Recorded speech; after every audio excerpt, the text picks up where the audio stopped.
খলিফা হারুনুর রশিদ যদিও সে ওই রকমভাবে অনেকটা জুলুম করত, অনেক অন্যায় কাজে জড়িত ছিল, কিন্তু হযরতে বাহলুল দানা রহমতুল্লাহি আলাইহিকে খুব ভয় পাইত, খুব হিসাব করে চলত, বেয়াদবি করত না। ওই সময় অনেক রাজা বাদশারাই ছিল এমন, তারা তাদের রাজত্ব পরিচালনা করার সময় আল্লাহওয়ালাদেরকে বড় শ্রদ্ধা করত, তাজিম করত, সম্মান করত, বেয়াদবি করত না। খলিফা হারুনুর রশিদ বাগদাদের খলিফা হারুনুর রশিদ বাগদাদের খলিফা, তার দরবারে একবার বাহলুল যায় হাজির। খলিফা হারুনুর রশিদ মন্ত্রী পরিষদ এবং ভিভিআইপি লোকদেরকে নিয়ে মদের আসর বসাইছে। এটা তো ট্র্যাডিশন, একই ক্যাটাগরির ভিভিআইপি মানুষ একত্রিত হলে এখন একটু মদ পান করা, নেশা করা, এটা তো মানে এই একটা সাধারণ ট্র্যাডিশনে পরিণত হয়েছে। যদি কেউ মদ না খায় তখন তার আনকালচার করে, অসামাজিক, এটাকে কোনো গুনাহ বা অপরাধী মনে করা হয় না। খলিফা হারুনুর রশিদ সেও এমন আয়োজন করে বসল, মদের আয়োজন। বলুন তো মদ খাওয়া হালাল না হারাম? পরিষ্কার হারাম। মদ খাওয়া হারাম। আল্লাহ পাক রব্বুল আলামিন পবিত্র কোরআনুল কারীমে মদের বিষয়ে তিনি পরিষ্কার বলেছেন। 3 বারে মদের আয়াত নাজিল হয়েছে। শেষবারে আল্লাহ পাক সাফ সাফ জানায় দিলেন মদ খাওয়া কি হালাল না হারাম? হারাম। 3 বারে আল্লাহ 3 ধাপে মদকে হারাম করেছেন। ওই মদ, এই মদ খাওয়ার অনুষ্ঠানে বাহলুল আল্লাহ পাগল হাজির হয়ে গেছেন। বাদশাহ হারুনুর রশিদ দেখা তো অবাক, সবাই তো অবাক যে এখন এই বুজুর্গ বেচারা আল্লাহওয়ালা মদের আসরে ঢুকছে, তার সামনে এখন মদ খায় কি করে? আর যে পাগলের পাগল, যে গরমের গরম, তার সামনে কেমনে খায়? খলিফা হারুনুর রশিদ তখন একটু কৌশল করলো, তার এই মদ খাওয়ার আসরটারে বাদশার সামনে, ওই বাহলুল পাগলের সামনে এটাকে মানে সহজ করে পেশ করার জন্য বলতেছে, বাহলুল তোমাকে আমি একটা প্রশ্ন করি, প্রশ্নের জবাব দিতে পারবা? ওই মদ যে খাইতেছে সবার হাতে যে মদের বোতল, বাহলুল আল্লাহ পাগল তিনি কিছু বলার আগেই বাদশাহ প্রশ্ন করে বসলো। প্রশ্নটা হলো, বাহলুল বলো তো, কেউ যদি আঙ্গুর খায় এটা কি অপরাধ নাকি? বাহলুল বলেন, অসম্ভব, অপরাধ হতেই পারে না। কেন অপরাধ হবে? আঙ্গুর খাওয়া তো অপরাধ নয়। তারপরে বাদশাহ কই, আঙ্গুর খাওয়ার পরে যদি পানি পান করে এটা কি অপরাধ? কয় না। কইবার তোমাকে বলি, আঙ্গুর আর পানি পান করার পর একজন মানুষ অনেকক্ষণ যদি রৌদ্রে দাঁড়ায় থাকে এটা কি অপরাধ? কয় না, অপরাধ না। যতক্ষণ খুশি রৌদ্রে দাঁড়ায় থাকবে। বাদশাহ হারুনুর রশিদ এইবার সে কথা বলার সুযোগ পেয়ে গেল। ডাক দিয়ে বলতেছে, ও বাহলুল, তাহলে তুমি বলো, এই যে আমাদের হাতে দেখতেছ মদ, এই মদটা কিন্তু আঙ্গুর আর পানি দিয়েই বানানো হয়েছে। আঙ্গুর আর পানিকে অনেক দিন রৌদ্রে এরকমভাবে তাপ লাগানোর পর এই আঙ্গুরটা এই পানিটার মিশ্রণের পর জাল দেওয়ার পরে সেটা মদ হয়। তুমি তো নিজেই বলেছ আঙ্গুর খাওয়া দোষ নয়, পানি পান করাও দোষ নয়। বাহলুলকে আটকায় দিয়েছি। এইবার বাহলুল কোনো জবাব দিতে পারবে না। কিন্তু বাহলুল বলতেছে, বাদশাহ জাহাপনা, আমি আপনার প্রশ্নের জবাব পরে দেই, আগে আপনি আমার প্রশ্নের জবাব দিতে পারবেননি বলেন। কি প্রশ্ন? আমার প্রশ্ন হলো, একজন মানুষের মাথায় যদি এই যে মাটির ধুলা মাটি যদি কারো মাথায় রাখা হয় সে কি ব্যথা পাবে? বাদশাহ কয় না, মাথায় যদি ধুলাবালি রাখা হয় ব্যথা কেন পাবে? কয় বুঝলাম, এইবার ধুলাবালি রাখার পরে ব্যথা পাবে না, হয়তো মাথাটা নোংরা হবে। বাহলুল কয় ঠিক জবাব দিয়েছেন। এবার যদি তার মাথায় পানি ডালা হয় তবুও কি ব্যথা পাবে? কয় না, তাও ব্যথা পাবে না। বাহলুল বলে, ধুলাবালি মাথায় রাখলেও ব্যথা পায় না, পানি ঢাললেও ব্যথা পায় না, কিন্তু এই মাটির বালি আর পানিকে একত্রিত কইরা কাই বানাইয়া যদি এটাকে ইট বানানো হয়, আর এই ইট যদি উপর থেকে তার মাথায় ফালানো হয়, তাহলে কোনো সমস্যা হবে নি। বাদশা প্রশ্ন করেছিল, হুজুর আপনি এটা কি ঘোষণা দিলেন লং মার্চ, এক দেশ থেকে আরেক দেশে যাবেন? জানেননি এক দেশ থেকে আরেক দেশে যেতে হলে আইন আছে, ওই দেশের পাসপোর্ট লাগে, ওই দেশের অনুমতি লাগে। দেশের আইন অমান্য কইরা যদি আপনি অন্য দেশে যেতে যান, এটা কি রাষ্ট্রদ্রোহী নয়? এটা তো রাষ্ট্রদ্রোহিতা, কোনো রাষ্ট্রের সাথে এটা কখনো হয় না। আপনি রাষ্ট্রদ্রোহী মামলায় আসামি হবেন, আপনি বেআইনি কাজ কেন করবেন? তখন শেখুল হাদিস রহমতুল্লাহ আলাইহি সাংবাদিক মাহফুজুর রহমান, যে ইংরেজি পত্রিকার সাংবাদিক, তারা বলছিলেন, যাব না, শুনেন আপনি তো আমাকে বলতেছেন যে আমি আইন মানি না কেন? আরে আইন সবই জানি, সবই বুঝি, কিন্তু এমন এক পরিস্থিতিতে আমরা পড়ছি, কোন কাজ করলে আইন মানা হয় আর কোন কাজ করলে আইন মানা হয় না, এটা এখন আমাদের মাথায় নেই। এ কথাটা বুঝাইতে গেলে আপনাকে একটা এক্সাম্পল দিয়ে বুঝাইতে হয়। আপনি দরিয়া চিনেন? দরিয়া? সাংবাদিক বলে, হ্যাঁ দরিয়া তো চিনি। দরিয়ার মাঝখানে যদি কোনো নৌকা ডুবে, তাহলে যাত্রীরা এদিক সেদিক শুধু প্রাণ বাঁচাইতে সাঁতরায়। কোন দিকে সাঁতরাইলে তীর কাছে পাওয়া যাবে ওই জ্ঞানটা তখন থাকে না। সবাই প্রাণ বাঁচানোর জন্য যে যেদিক পারে ওইদিকেই সাঁতরায়, অথচ তার মাথায় তখন ওই কাজটাই করে না যে কোন দিকে সে সাঁতরাবে, কোন দিকে সাঁতরালে খুব কাছাকাছি তীর পাওয়া যাবে। কারণ বিপদ, কঠিন থেকে কঠিন বিপদ, বিপদের মুহূর্তে তখন এই সাধারণ হুঁশ থাকে না। ঠিক তেমনি আমরাও এমন এক পজিশন আর সিচুয়েশনে পড়েছি, এই অবস্থায় কোন কাজ করলে আপনার দেশের আইন মানা হয় আর কোনটা করলে দেশের আইন মানা হয় না, এই অবস্থায় আমাদের এই হিতাহিত জ্ঞান নাই। আমাদের নৌকাও সাগরে ডুবে গেছে, আমরা এখন ডুবন্ত যাত্রী, সাঁতরাইতেছি। কি যা জবাব দিয়েছেন! মুহূর্তের ভিতরে সাংবাদিক লাজবাব, একদম চুপ হয়ে গেছে। ঠিক তেমনিভাবে বাহলুল দানা রহমতুল্লাহ আলাইহি, সাধারণ জ্ঞান তো না, আল্লাহ প্রদত্ত জ্ঞান। ইনি বলতেছেন, আপনার প্রশ্ন হলো একটা গাছ, 10টা ডাল, প্রতি ডালে 30টা করে পাতা, প্রতি পাতার এক পাশ হলো আলোকিত আর এক পাশ হলো অন্ধকার। বলে, বাহলুল দানা বলেন, গাছটা হলো একটা বছর। জবাব দিতেছেন, একটা গাছ মানে একটা বছর, 12টা ডাল মানে 12টা মাস, এক বছরে 12টা মাস, 12 মাসে এক বছর, একটা গাছে 12টা ডাল, প্রতি মাস আবার 30 দিনে মাস। আপনি বলছেন প্রতি ডালে 30টা করে পাতা, মানে প্রতি মাসে হলো 30টা করে দিন। আবার ওই প্রতিদিন ওই এক একটা পাতার একদিক হলো অন্ধকার, আরেক দিক হলো আলো।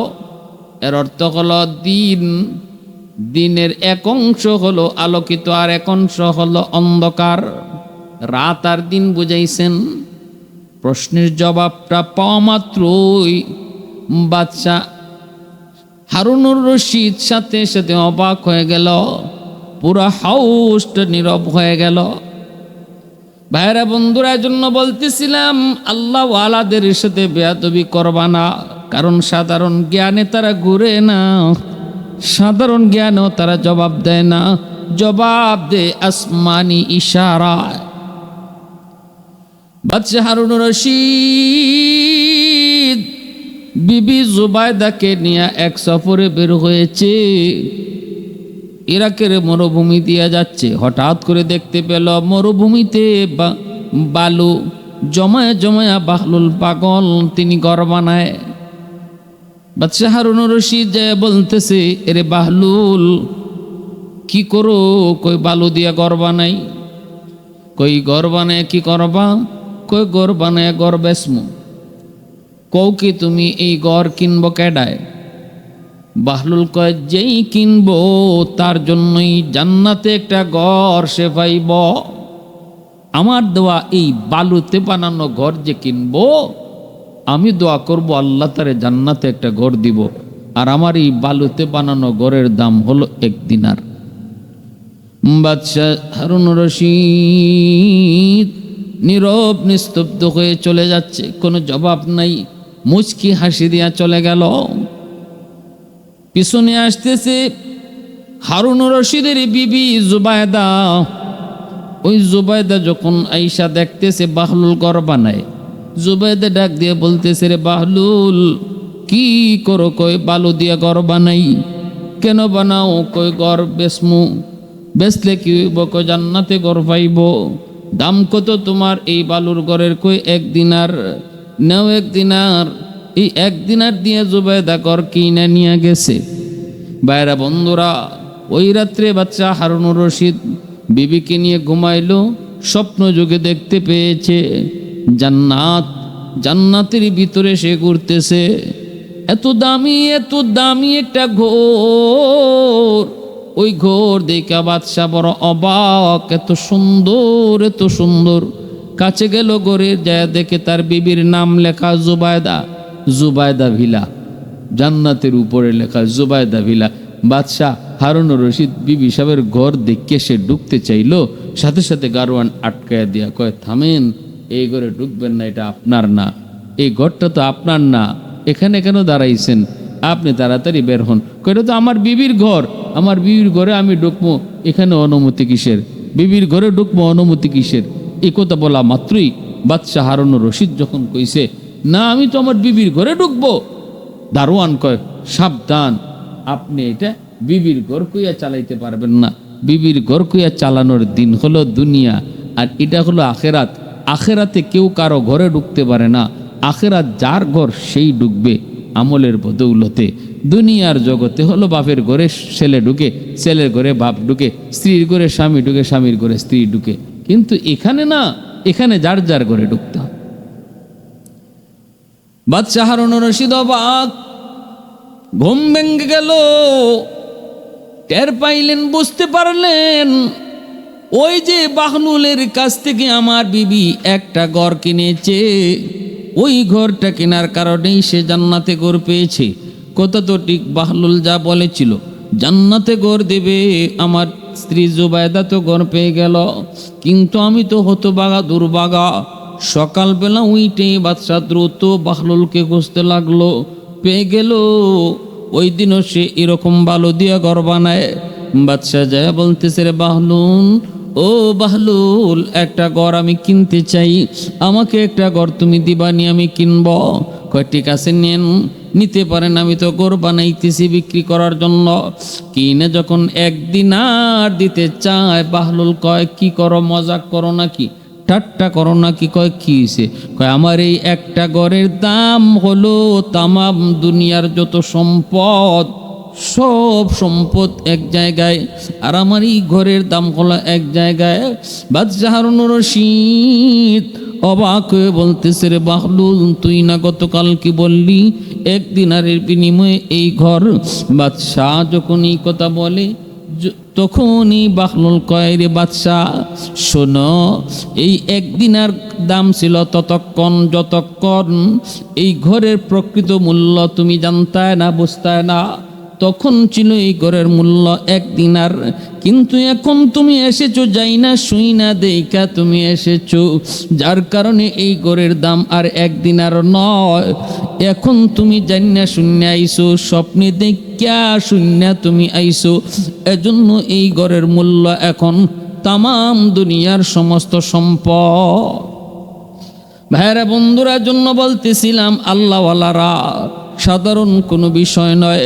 আমি আপনি মনে করব আল্লাহওয়ালাদের কথা অল্প, আল্লাহওয়ালাদের বিষয়টা অল্প, কিন্তু এর রহস্য অনেক গভীর। मैं तालिब मौला हूँ मेरे इश्क निराला, मैं तालिब मौला हूँ मेरे इश्क निराला, है जुमला जहाँ जिनके तजल्ली से उजाला, है जुमला जहाँ जिनके तजल्ली से उजाला, मादर दो जहाँ गैर खुदा यार नदारम, যদি याद खुदा ही दिगर कार नदारम, যদি याद खुदा ही दिगर कार नदारम। বাগদাদের বহুত বড় আর একজন আল্লাহর ওলি জুনাইদ বাগদাদি, ইনি একদিন কইতেছেন, ও আমার মুরিদানেরা, তোমরা কি বাহলুলকে কোথাও পাইছনি? পাইলে আমাকে একটু বাহলুল পাগলের কাছে নিয়ে যাবানি। মুরিদানেরা কই, হুজুর আপনি এত বড় আলেম, এত বড় মুফাসসির, এত বড় মুহাদ্দিস, আপনি পাগলের খুঁজে কেন যাবেন? জুনাইদ বাগদাদি কয়, তোমরা তারে চিনো না, কিন্তু আমি ভালো করে চিনি, আমাকে তার সুসংবাদ নিয়ে চলো। মুরিদানরা খোঁজ করে করে নিয়ে আসলো, পেয়ে গেল মরুভূমিতে বাহলুল। আল্লাহ পাগল, আল্লাহ পাগল, আল্লাহর জন্য দেওয়ানা। ওই অবস্থায় তারা আয়েশা সালাম জানাইলেন। জুনাইদ বাগদাদি সালাম দিয়া কয়, কে গো তুমি? বাহলুল পাগল কয়, আমার পরিচয় পরে নেও, আগে কও তুমি কে? কয়, আমি হলাম জুনাইদ বাগদাদি। ও আপনি শায়েখ জুনাইদ বাগদাদি, আপনি মানুষদেরকে তফসির করেন, ওয়াজ নসিহত করেন। ও আপনার নাম শুনেছি, অনেক শুনেছি আপনার। তো ভালো কথা, আপনি যে মানুষকে এত কোরআন হানান, দ্বীনের কথা শোনান, ভালো, আলহামদুলিল্লাহ। কথা বলার আদব চিনেন আপনি? জুনাইদ বাগদাদি বলেন, হ্যাঁ, কথা বলার আদব তো আমি চিনি। আল্লাহ রসুলের সুন্নাহ, কথা বলার আগে বিসমিল্লাহ কইয়া আল্লাহর প্রশংসা করে কথা কোয়া শুরু করো। আমি তো এই কথা দেখি, আমি কথা বলার সময় রসুলের সুন্নাহর দিকে খেয়াল রাখি, মুক্তাদায় হাল বুঝে কথা বলি, যার যতটুকু কথা বলার যেখানে এতটুকুই বলি, এক্সেস কথা বলি না। এই সুন্নাহ অনেকগুলা কইল। তারপরে ওই বাহলুল পাগল কয়, আচ্ছা ভালো তো, আমি তো যা দেখতেছি আপনি কথা বলার আদবই জানেন না, আপনি কথা বলার আদবই জানেন না। এই কথা বইলেই বাহলুল পাগল তিনি আবার রওয়ানা দিয়ে দিছে। জুনাইদ বাগদাদি তার পিছনে পিছনে ছুটলেন, পিছনে পিছনে ছুটলেন। কোন দিকে যায়? মুরিদানেরা কয়, হুজুর আপনি তার পিছনে পিছনে যায়েন না। কিন্তু না, যাইতে যাইতে একটা ঝুপড়ির ভিতরে যায় বসল। জুনাইদ বাগদাদিও তার পিছনে পিছনে যায়, তার কাছে কাছে যায় বসলেন। বৈশা বাহলুল এমন এক মজজুব, এমন এক আল্লাহ পাগল, কিছুক্ষণ পরেই তার আগের কথা মনে থাকতো না, কার সাথে দেখা হয়েছে এটাও ইয়াদ থাকতো না, কারণ তার চিন্তা চেতনায় তো একমাত্র কে? আল্লাহ। আল্লাহ ধ্যানে যারা সব সময় থাকে, তারা দুনিয়ার কত বিষয় আশয় এগুলা বেশি মনে রাখতে পারেন না, মনে থাকেও না। দেখা মাত্রই বাহলুল পাগল বলতেছেন, কে আপনি? জুনাইদ বাগদাদি। বলেন, আমি তো জুনাইদ বাগদাদি। ও আপনি তো জুনাইদ বাগদাদি, আচ্ছা আপনার সঙ্গে তো কিছুক্ষণ আগে দেখা হয়েছিল, কথা হয়েছিল। বলে, জি। আপনি তো মানুষদেরকে ওয়াজ নসিহত করেন, আপনি তো মানুষদেরকে নসিহত করেন, ভালো কথা না? তো আপনি কি খাওয়ানোর আদব জানেন? জুনাইদ বাগদাদি বলে, হ্যাঁ খাওয়ানোর আদব তো আমি জানি। আল্লাহ রসুল সাল্লাল্লাহু আলাইহি ওয়াসাল্লামের সুন্নাহ, বিসমিল্লাহ বলে খাওয়া শুরু করো, তারপরে হ্যাঁ ডান হাতে খানা শুরু করো, নিজের কাছের জিনিস আগে খাও, আরেকজনের খানার দিকে হাত দিও না। এই সমস্ত বিষয়গুলো কইতেছেন। তখন বাহলুল আল্লাহর পাগল তিনি বলতেছেন, আমি তো দেখি আপনি খাওয়ানোর আদবও জানেন না। এই কথা বইলে আবার তিনি হাঁটা শুরু করলেন। মুরিদানেরা কয়, হুজুর এই পাগলের পিছে আর পড়েন না, আপনি চলেন, আমরা চলে যাই। জুনাইদ বাগদাদি কই, তোরা বুঝবি না, আমি বুঝেছি, আমি চিনেছি, আমার বুঝতে হবে, আমার আরো কিছু জানতে হবে। পিছনে পিছনে আবার গেলেন, আবার ও কাছে যায় ধরলেন আর জিজ্ঞেস করলেন, কে আপনি? কয়, আমি জুনাইদ। ও আপনার সাথে তো আবারও দেখা হয়েছিল, ঠিক আছে বলেন তো আপনি ঘুমের আদব জানেননি? কহ জানি তো, আল্লাহর নাম লইয়া ঘুমাবো, ডান করোটে ঘুমাবো, হ্যাঁ, আবার এই ঘুমের যত আদব আছে সুন্না আছে কইল। বাহলুল পাগল কই আপনি তো দেখি ঘুমের আদবও জানেন না। জুনায়েদ বাগদাদি আর তখন ছাড়লেন না, চাপ দিয়ে ধরে বললেন, হজরত আমি কিচ্ছুই জানি না, আমি কিচ্ছুই জানি না, আপনি আমারে কোন খাওনের আদব কি, কথা বলার আদব কি, ঘুমের আদব কি, আপনি আমার একটু কোন। বাহলুল তখন বলতেছে, খাওনের আদব এক নাম্বার হলো হালাল রিজিক খাওয়া। আপনার রিজিক যদি হালাল হয় তবেই তো আপনি খাওয়ানোর সময় বিসমিল্লাহ বলা, ডাইন হাতে খানা খাওয়া, সামনের দিকে খানা খাওয়া, এগুলা সব ঠিক মতো সার্থক হবে। আর যদি খাওনটাই হালাল না হয়, আপনি সুন্নত মান্য লাভ হইব কি? আপনার ডান হাত আগে ব্যবহার করলেই হইব কি? বিসমিল্লাহ বললেই হইব কি? 2 নম্বর আপনার ঘুমের আদব, কথা বলার আদব। কথা বলার আদব সবসময় মনে রাখতে হবে যে কথা বলার সময় 1 নম্বরে খেয়াল রাখতে হবে যে আমার সব কথা একমাত্র আল্লাহকে রাজি আর খুশি করার জন্য। যদি দুনিয়ার জন্য কোনো কথা হয়ে থাকে তাহলে আমি এই কথা বলার সময় যত আদবই রক্ষা করি না কেন, আমার এই কথায় কোনো লাভ হবে না, ফায়দা হবে না, বিপদ আসবে। আর যদি কথাটা আল্লাহর জন্য কয়ে থাকি তাহলে এই কথা আমার নাজাত হবে। 3 নম্বর ঘুমাবো কেমনে? ঘুমের সময় আপনি যত আদব বলেছেন এই আদবগুলো তখনই সার্থক হবে, তখনই কার্যকর হবে যখন একজন মানুষ ঘুমাবার সময় তার দিলের ভিতরে সারাদিনে যত হিংসা বিদ্বেষ ছিল, কারোর প্রতি আক্রোশ ছিল, সব কিছু অন্তর থেকে যখন ধুয়ে মুছে পরিষ্কার করে ফেলবে, দিলটারে সাফ সাফ করে ফেলবে, তখন দিলের ভিতর যখন পরিষ্কার হয়ে যাবে, কারোর প্রতি কোনো হিংসা বিদ্বেষ থাকবে না, তখন তার ঘুমের আদব প্লাস হবে।